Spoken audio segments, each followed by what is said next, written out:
Энгийн зуухны бүрэн бүтэн байдал алдагдах, ширэм цоорох, нүүрс дутуу шатах, ханан зуухны бөглөрл гарах, зуухан цоорох, яндан богино, пишин хөөлөх үед авсан тоосох бүрэн битүүмжлээгүй зэрэг хүчин зүйлүүдийн улмаас угаарын хийн хордлого үүсэж байна.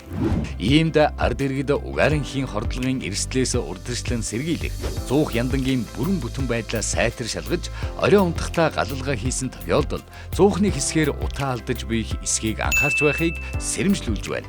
Угаарын хийн хүнд дунд хөнгөн зэргийн хэлбэрээр хордлого өгдөг.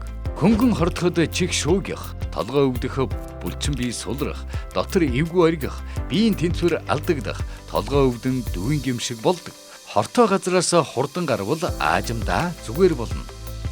Дунд зэргийн хордлоготой үед дээрх шинжүүд гүнзгийрч ухаан санаа алдагдах, согтууруулах ундаа хэрэгэлсэн мэт болж нүүр минчийн хүрэмтэн, үг яриа ойлгомжгүй болон тэнцвэр алдагдана. Гүн дээр хордоход булчингууд татаж ухаан санаа алдагдан дороо мэдээгүй бие засна. 2-3 өдрийн дараа уушигны хатгаа зүрхний шигдээсээр хүндрэх явдал илэрдэг байна. Дээрх бүх шинж тэмдэг илэрсэн тохиолдолд яаралтай эмнэлгийн байгууллагад хандан зохих ёсны арга хэмжээ авахыг анхааруулж байна.